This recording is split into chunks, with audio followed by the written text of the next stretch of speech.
Every revolution starts in the minds of the people. Arm yourself for the war of ideas. Take back your life. Take back your liberty.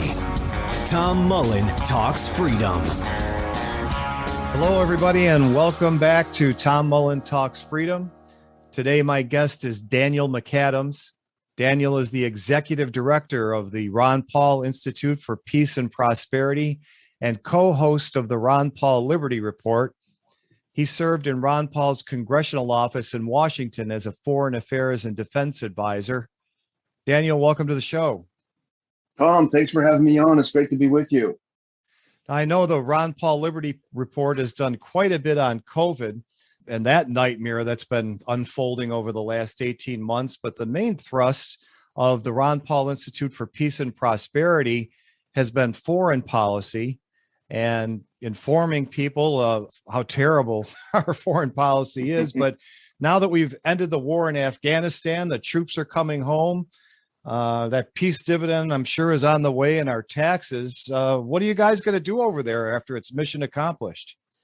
Tom, I've just been drinking champagne constantly since the troops came home. I mean, the war is over if you want it. So, I've been south for a couple of months now, celebrating the end of the war. But in all seriousness, as Dr. Paul said in a speech a couple of days ago, we pulled a couple of thousand troops out of Afghanistan, but we're remaining in Afghanistan, CIA, special forces, different kinds of contractors. So we're not really out of Afghanistan in that sense of things. However, the U.S. presence is being overtaken by events in that part of the world because, A, the U.S. has no idea what it's like in that part of the world. They have no idea how to run the place. They have no idea about the local culture. The only thing they do know are corrupt officials that run these places. So it's a de facto escape, a slow motion escape from that part of the world. And, Afghanistan will be looking for more traditional allies, and to the shock of the U.S., Iran will play a role because it's a neighbor, and so on and so on. So, yeah, we're out. The war's not over. It's just been moved somewhere else, really.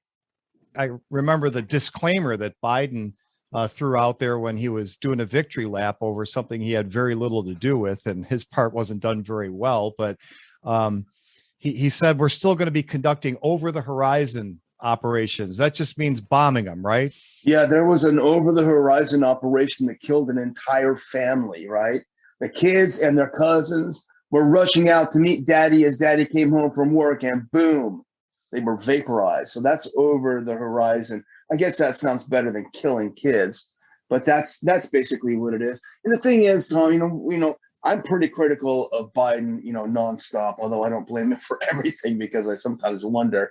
However, it did take some political courage for him to go through this withdrawal, even if it's not as complete as we'd like, because there's nothing Washington would have liked more than to have him, quote, stay there. It's too early to leave. It's only been 20 years.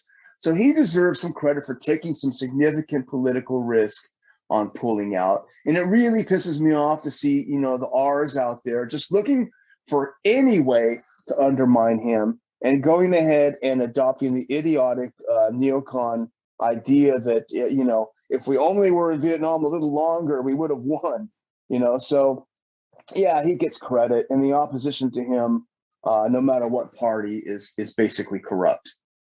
There was an interesting thing that kind of goes along with what you just said. And yeah, I agree with you. Yeah, of course, we in the Liberty movement don't really care who happens to be in the chair at the White House because so little changes.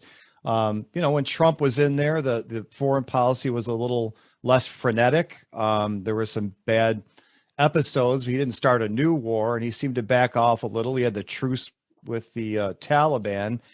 And I guess, the one thing about that, nobody seems to give any credit that terrorist attacks were greatly reduced. I can't remember one during the ceasefire with the Taliban. Were there any, or am I remembering incorrectly? Well, they did keep up their end of the bargain. They had every incentive to do so. They were able to squash a lot of these attacks. The only attacks that you really saw were ISIS, because ISIS, was also against the Taliban. Ironically, what a shocker. They were on our side in Afghanistan, more or less, as they were in Syria, et cetera, et cetera. So yeah, the Taliban kept their part of the deal. There was no incentive for them to break it. It was the U.S., in fact, that broke the deal because Biden said, no, we're not going to leave by May. As Trump agreed with you guys, we're going to do it on our own terms. We're going to have a big to-do on the anniversary of 9/11, and we'll get out there, which is kind of dumb. The optics are kind of stupid. But guess what? It was overtaken by events because as soon as the corrupt U.S.-backed president escaped, and the reports are he had to throw a few bundles of $100 bills off of his plane because it was too heavy, or his helicopter because it was too heavy. As soon as he made a run for it with the loot, obviously the entire Potemkin village of 20 years of U.S. nation building was laid bare for the world to see, and it wasn't very pretty. Yeah, I've been using that. I don't mean to be insensitive, but we were there for 20 years, trillions of dollars, thousands of American lives, hundreds of thousands of foreign lives, most of which were not terrorists or enemy combatants, and we've got nothing out of it, zero. And I think people should be shocked about that. Just wow, how did this ever happen? But really, when you look at anything the government does, the war on drugs, it's 50 years old. What's the government's own words for its results? We have an opioid epidemic. I mean, that's their words for how they've done in 50 years in the war on drugs. So wherever you look, it's really a debacle. And what I was going to mention before, a lot of people may be familiar with the movie JFK, and they refer in the movie to a report that McNamara did after he went over to Vietnam. I dug that up a few weeks ago, and I just thought of it now. I don't have it handy. But in the report that he made to the president, there's actually language to the effect of, look, we do want to get out of here, but we just got to make sure that the South Vietnamese army is trained well enough to keep the communists from taking over. We just got to accomplish that before we go. And I was reading it, and I just couldn't believe that nothing ever changes. Exactly. And that was the exact thing in Afghanistan. And your statement is accurate. We didn't get anything for it, but there were a lot of people that got a lot for it.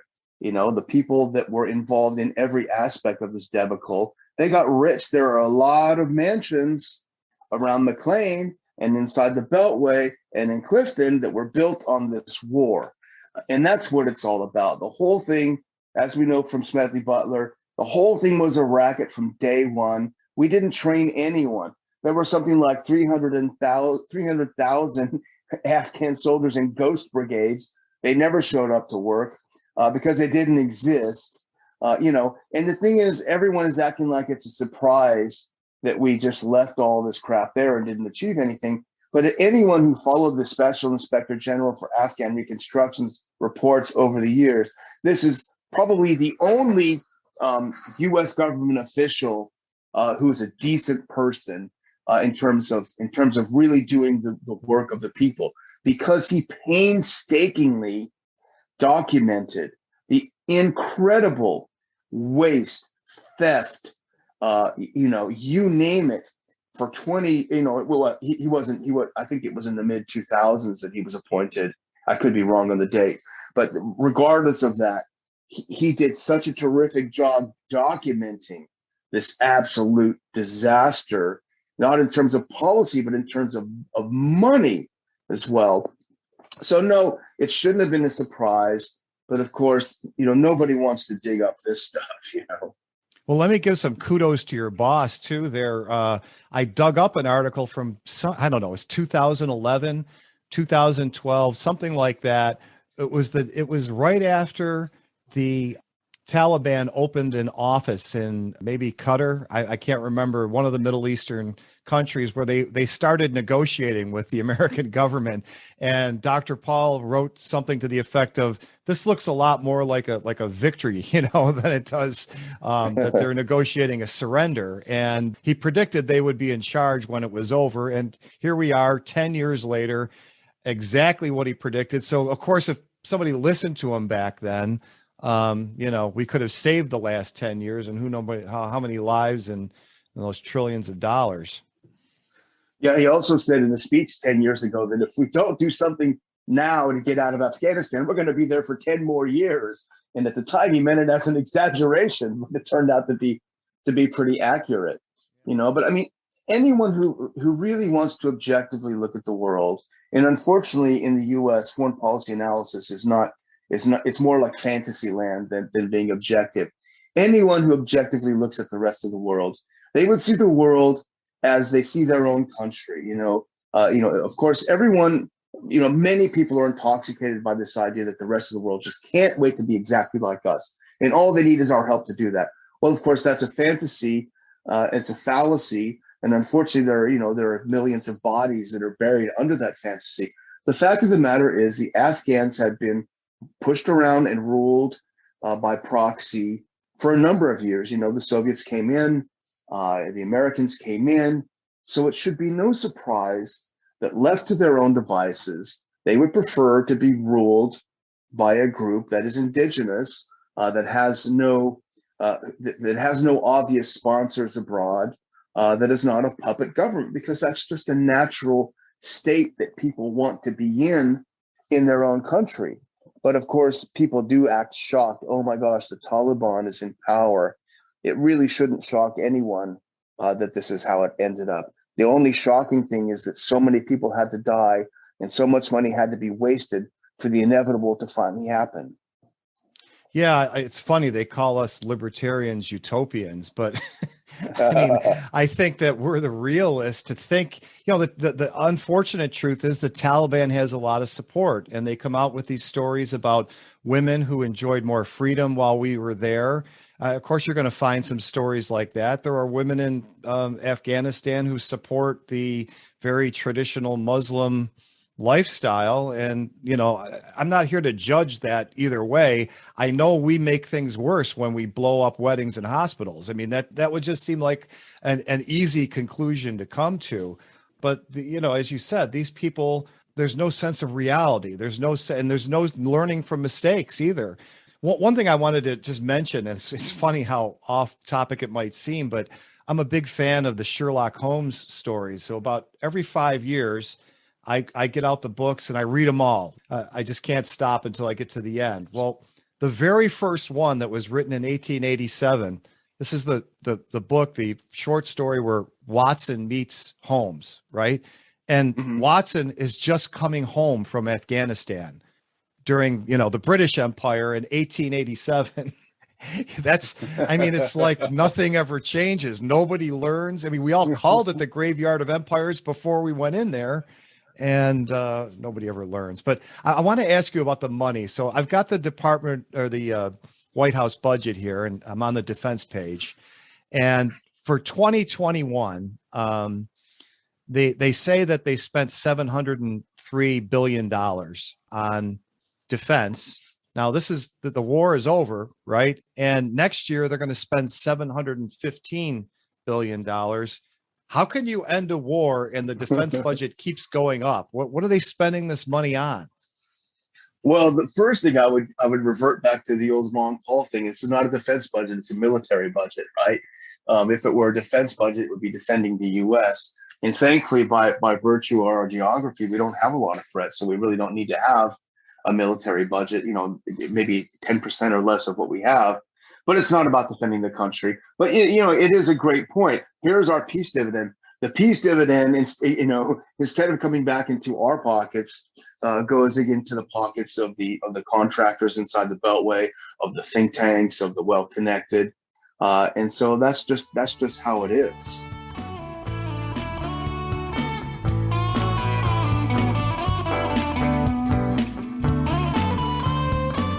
That time of the year again when we're all looking for something special to give friends and loved ones for the holidays. Unfortunately, the government and its bank have worked especially hard this year at doing what they do best, make things more expensive for the rest of us. Well, I have great news. You can get a free copy of my new ebook, An Anti-State Christmas. That's my gift to you in appreciation for listening. But that's not all. I've also made the book available as a paperback at an incredibly low price, so you can get a few copies to give as gifts. It makes a great stocking stuffer.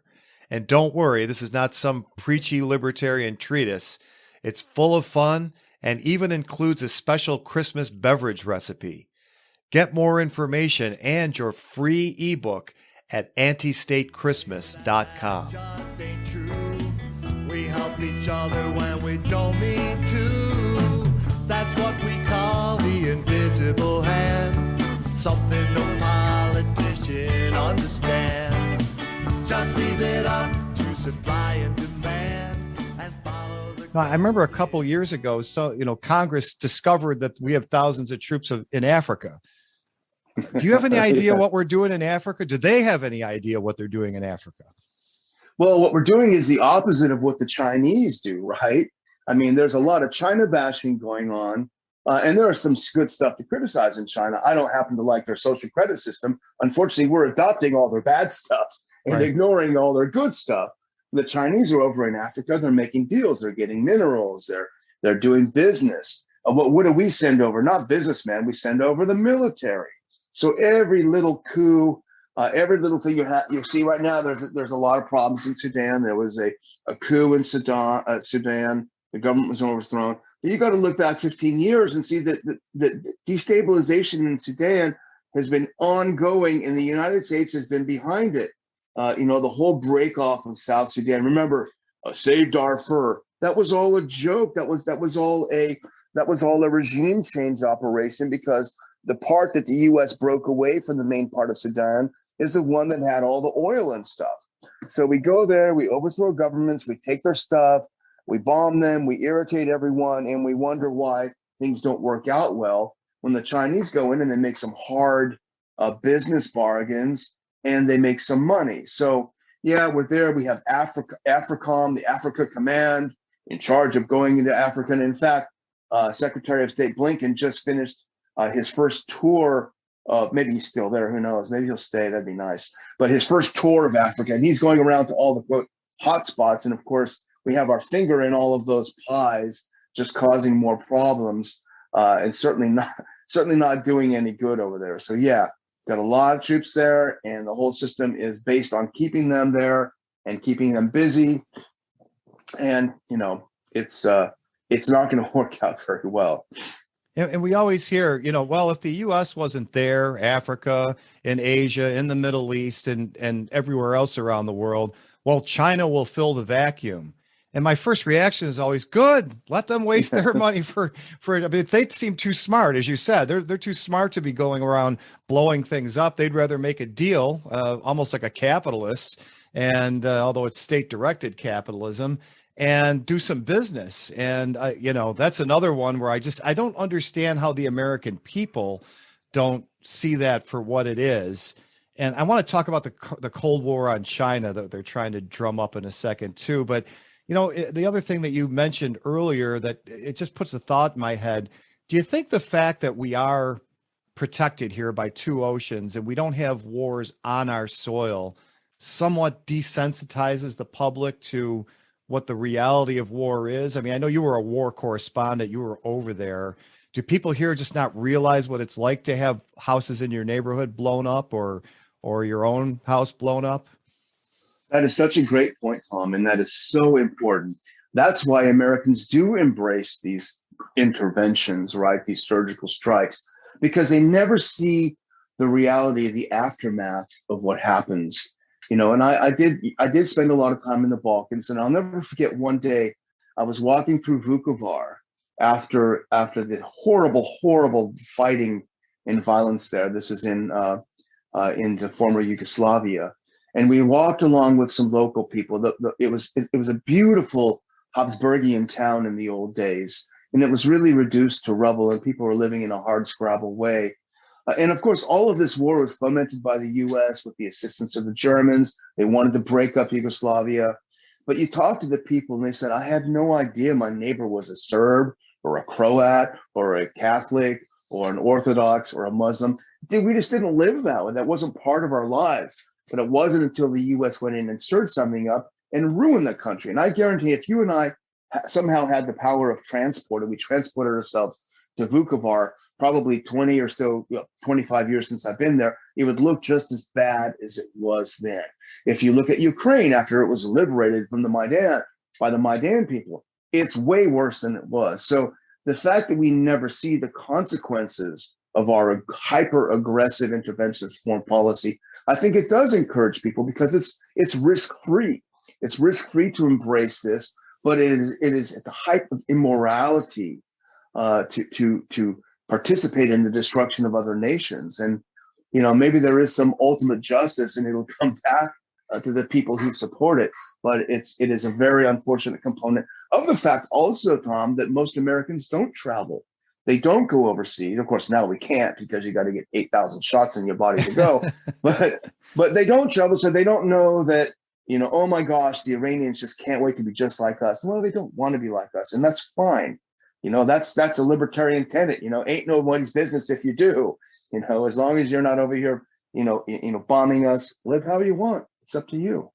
In getting back to the money part of it and China, if I wanted to take the most cynical view of the neoconservatives, that might be the most accurate, but I don't know.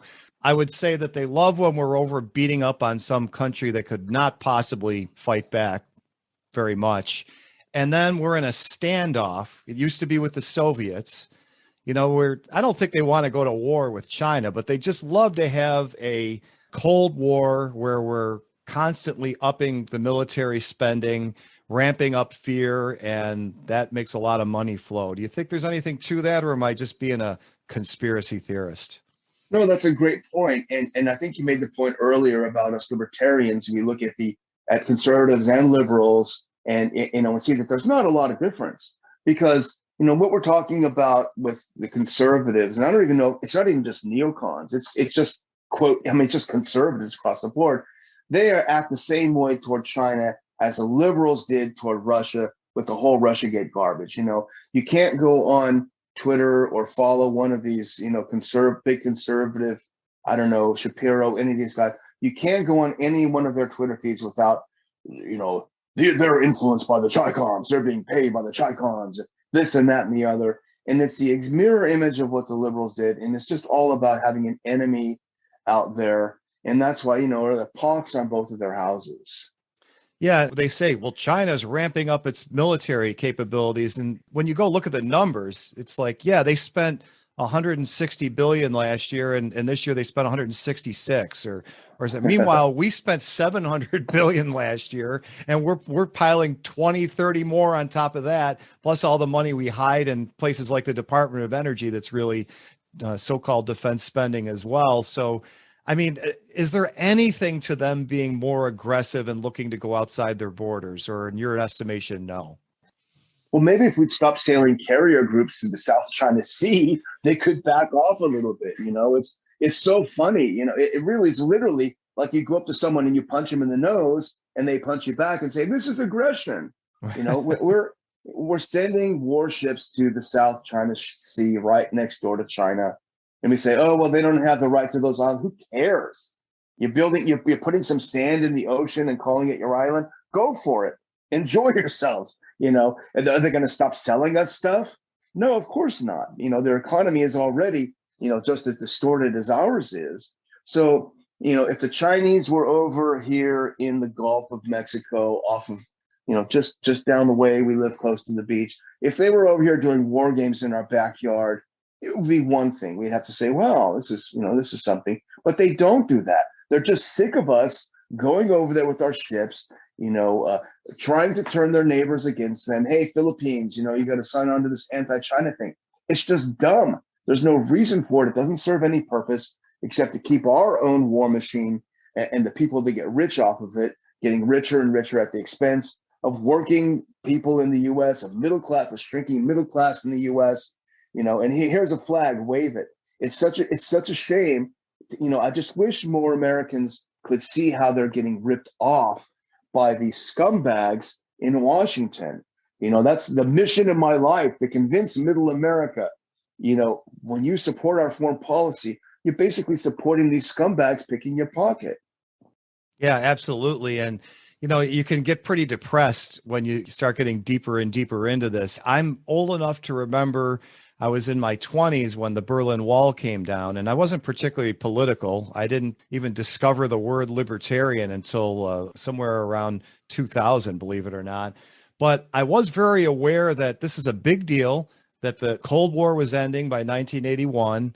And my just general impression was, we're blowing it. Aren't we supposed to be friends with them now? And we just seem to provoke them at every turn. I didn't understand it as well as I do now, thanks to the work that Ron Paul and your institute has done. But I had a general sense that this is a ripoff. And of course, then when the Iraq War started, the people pouring the French wine in the streets and the freedom fries and all that stuff. I mean, it was just so depressing. And I just wanted to grab people and shake them and say, how can you believe that? How could you go along with this? It really is going to take regular folks to just wake up and stop supporting this, or it's going to go on forever. Yeah, exactly. I moved to Budapest, Hungary, just a couple of years after the wall fell. And it wasn't long after that you see a steady stream of the lobbyists from the defense and just the military industry coming around to the governments in Hungary. Hey, want to buy some F-16s? Hey, want to buy some F-15s? And the funny thing is, the F-15 is a two-engine jet. Hungary is a pretty small country now that it was cut up after World War I. The F-15 wouldn't even get up to speed, and it would be out of Hungarian airspace. It's totally useless. But these pimps, I mean, these dealers were coming in through town, and they were throwing a lot of money around. And at the time, the renamed Communist Party had just won the second free election there, and they were passing tons of money around. And I guess that's kind of where I grew up in a way, politically and intellectually, because I'm thinking, what's going on? Why are we funding the commies? Something is not right here. And then I eventually realized it's not about ideology. It's about the almighty dollar and the corrupt system that we have in the US. So that's what happened, and that's how it happened. And that's why we never got a peace dividend, because, peace is not profitable for those people.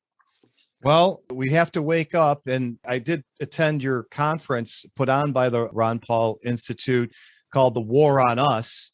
And maybe that's what it's going to take, because a lot of us were warning back when the Patriot Act was passed and the Military Commissions Act of 2006, someday they're going to use this on us. And of course, everybody called us cuckoo and, get out your tinfoil hat.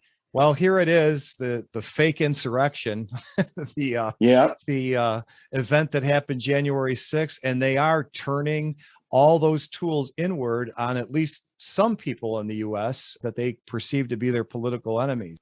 Yeah, 4 years in prison for a dopey guy who wore a buffalo horn and walked into the Capitol building. 4 years in prison.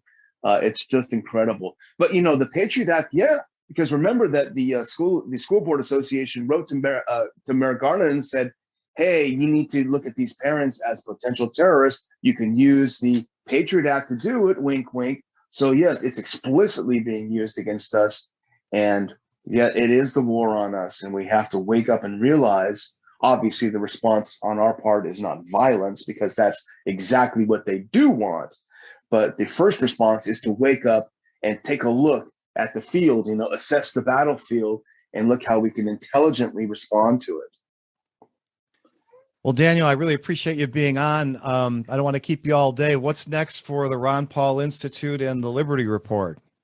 Well, we're thank God we're back to doing our conferences. I'm really glad you're with us in DC. We're going to do an event here in Houston, probably in the spring, and another in DC, and we're launching some new projects. It's just as angry as we are that they're still holding on to this, a lot of these restrictions. We're grateful in a way. I mean, maybe it's Stockholm syndrome, right? But we're grateful that we can get people together, and we're going to keep doing that. The response has been great. We sold out our conferences almost immediately. So there's a lot of demand, and we want to meet that demand, and we're thrilled, and we're happy that the Ron Paul movement continues. It's not as obvious as it was during a campaign, but it continues, and it continues to grow. So we're grateful to everyone who watches the show, who supports the Institute, and tells a friend about it. So, I feel pretty optimistic in that respect. I was very optimistic that I was very obviously an old geezer at your event because there were so many young people. Dr. Paul's always been able to reach those people. And I think that's the best of idealism, to believe in freedom and peace. You know, you guys are doing a great job. I'll link to the Ron Paul Institute homepage and the Liberty Report. Daniel, thanks so much for being with me today. Thanks, Tom. It's been great. Okay, friends, that's going to do it for today. Don't forget to get a free copy of my new ebook, An Anti-State Christmas, at antistatechristmas.com. Of course, if you haven't already, subscribe to this podcast on Apple Podcasts, Stitcher, or wherever you normally listen. And please do go to the Tom Mullen Talks Freedom website at tommullentalksfreedom.com and leave a review. And if you like the music you've heard on Tom Mullen Talks Freedom, you can hear more at tommullensings.com. Thanks for listening. The War of Ideas has only just begun. Arm yourself with the knowledge you need by heading to tommullentalksfreedom.com and subscribing to our email list. And remember, every revolution starts in the minds of the people.